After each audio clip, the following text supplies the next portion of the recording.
Forgive me, Father, for I have sinned.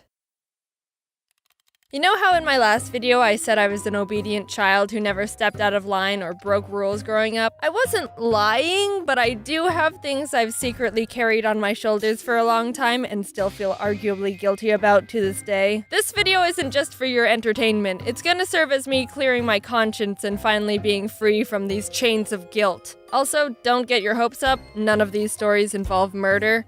Sorry, I didn't kill anyone. Every once in a while growing up, my dad would let us sit in front of the television while we ate dinner. That would be a special treat for my brother and me because Mom wasn't home from work yet and she wouldn't let us watch TV during the week. This is when we were really young, by the way. Don't worry, I'm allowed to eat in front of the TV at least 3 days a week now. We were eating in front of the TV one night and I wanted to have chips for dessert. Our dinner rules were always eat dinner and then get a little treat or dessert afterwards. And I wanted chips. Everyone's favorite dessert. So my dad got the bag of chips, and normally my parents poured us bowls, but there wasn't much left, so he just gave me the whole bag and said, "Don't eat them all." He got 2 cool parent points that day. It was going good so far, eating chips in front of the TV. This is the height of luxury! I looked down, and I ate all the chips. Dang it! What do? My dad gave me one rule. My parents are never gonna trust me ever again. They're gonna disown me. My life is over. I'm gonna be living in a box on the side of the road and I'll have to search trash cans for chips. I might as well pack my things and get a head start right now. I started to panic and my little kid brain started racing to think of some sort of way to avoid punishment. A rat! A giant rat burst through the door, slapped the bag out of my hand, ate all the chips, and escaped out the window. And also stole an extra cookie on its way out. No, they wouldn't believe that. I don't think rats eat chips. Jax finished eating early and went into the backyard to play. So what I ended up doing was going, "Jax, do you want some chips?" And I gave him the empty bag. Then I went over to my dad and said, "Dad, I have something to tell you. I'm sorry." Jax ate all the chips, and I went into my room and hid. I really don't think my brother got into any trouble because I didn't hear anything else about it, and my dad probably just threw the bag away. But since I never got caught or came clean, I've held this guilt about that whole situation ever since. There's layers to it. Not only did I lie to my dad and falsely accuse my brother, but on top of it all, I gave Jax an empty bag of chips. A perfect little regret cherry on the ice cream sundae of shame. And I really think that when my dad and brother watch this video, they'll be like, I don't remember this at all. Because I want to say it was like 13 years ago, which makes me feeling guilty even more pointless and stupid because it doesn't even matter and no one cares and I'm the only one suffering from it. This is a pretty effective way to learn a lesson.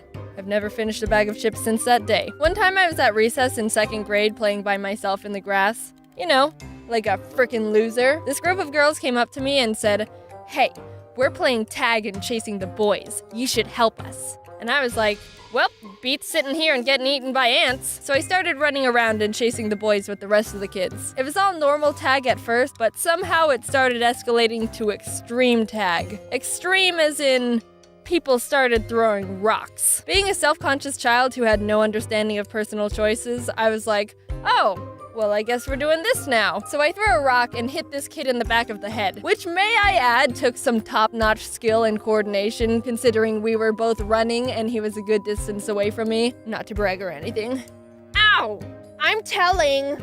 Oh, freak. I watched this kid start running off to tell a teacher, and I knew I had to think of something fast. And don't tell me I should have just stood there and faced the consequences of my actions. You know, as a kid, you wouldn't have done that. This only works if we're all honest with ourselves here. The first thing I could think of was to go hide in the bathroom, because everyone knows teachers can't burst into kids using bathroom stalls. That is definitely illegal and weird. I camped out in the girls' bathroom until I heard the recess whistle and went back to class. Obviously, the teacher was told what happened. I couldn't have run away from that, so I still got in trouble. But the guilt trip doesn't end there. The teacher told me I wasn't allowed to go to recess tomorrow, which is reasonable. I can own up to that punishment. But she also said I needed to write a letter to my parents telling them what I did. I don't know what pushed me to do this because I always did what grown-ups said, but something in my head told me, you're not writing that letter.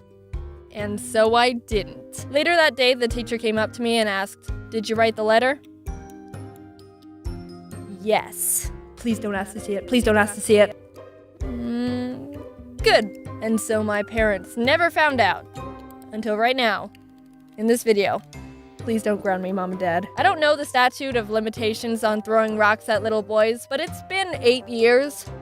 I think I'm safe. I'm not really guilty about this next story, but it's resonated within me for a very long time, so I'm gonna add it to this video. One late night, I was on the couch playing my Game Boy, and it was very much past my bedtime. I don't remember exactly what happened, but I was probably pushing it with wanting to stay up a bit longer, and my mom was in my room telling me I needed to go to bed. It got to the point where she pulled the, "I'm gonna count to 3, and you better have the living room cleaned up and be in bed, or else." Everyone knows counting to 3 means serious business, so I sprung up and immediately started getting my crap together. The thing was, the ottoman was pushed out, and normally it's supposed to be against the couch, so I had to push it back. But being a scrawny 5-year-old the size of a poodle meant it was probably equivalent to trying to push a semi-truck. I kept pushing and pushing with all my strength as I heard my mom in the background going, 1, 2...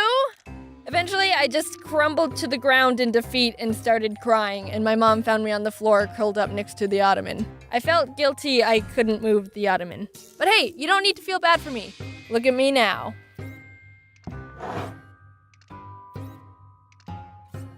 Yeah, it's pretty inspiring.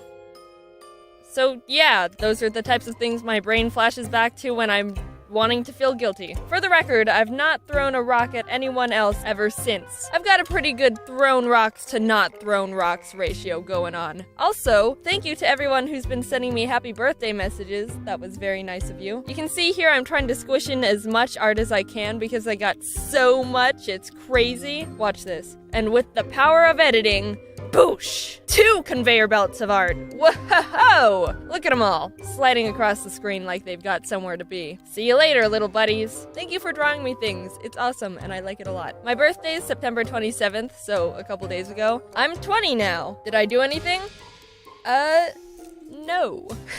I'm not the biggest person on doing or planning things for my birthday. For some reason, I feel selfish celebrating it. It's...